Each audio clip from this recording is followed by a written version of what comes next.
I'm Penny Poyzer, and this is the Nottingham Eco Home.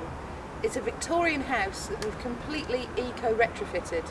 There's a 4-metre solar thermal panel on the roof, and on the side and the rear elevation of the house we have 6 inches of insulation. We didn't want to change how the front of the house looked on the street, so on the front elevation we've actually internally insulated. If you look up at the cornices, we've actually restored them. Everybody's familiar with Velux windows. What's different in this case is the depth here. This is actually suspended plasterboard where we've blown in 300mm depth of blown insulation, which is basically recycled newspaper. On the flat it's 400mm, and that completes the thermal envelope of the house. In the areas where we had to put new openings in, we've introduced high-spec double glazing, except for this room where these doors are actually triple glazed. One problem though is a cat flap. Well, here we are in my eco-fabulous or eco-bling kitchen. We wanted a kitchen that was really fantastic but which made the lowest use of energy that we possibly could. So starting off with the lighting. There are 12 lights in here, but it's LED technology.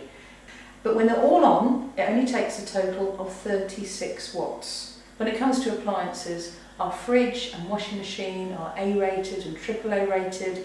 We have an oven which is a combination microwave, so that cuts down cooking by 2/3, and we have an induction hob which is 50% more efficient than a conventional one, so that whole palette really brings the energy use down.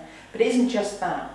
You've also got to consider what the kitchen's made from. So we've got recycled yogurt pots for the doors, and then behaviourally I'm really careful about how much energy I use when I cook.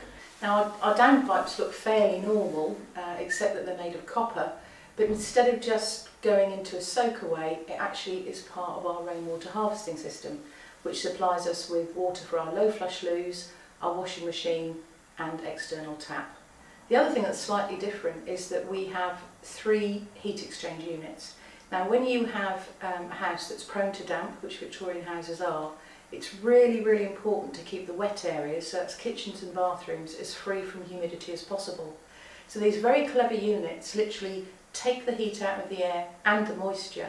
The moisture is deposited outside, but the warm air returns to the room. So you get good levels of humidity, but you don't suffer from heat loss. Here are rainwater harvesting tanks, and you saw the downpipes earlier, but maybe more importantly from an energy point of view is that rainwater has a very low CO2 element to it. We also have a wood burning boiler, and it was actually the first of its kind to be installed in the UK, and it runs purely and simply off waste timber. It costs us nothing to heat the house. It is hard work, but it's a great feeling when the house is warm and you know it's free and it's the result of your own sweat. When we started doing this house 9 years ago, there was nobody else doing it. And it was a real leap in the dark. A lot of the time it was guesswork because there just wasn't the information. But it's a living laboratory, it's an experiment in how to do things differently.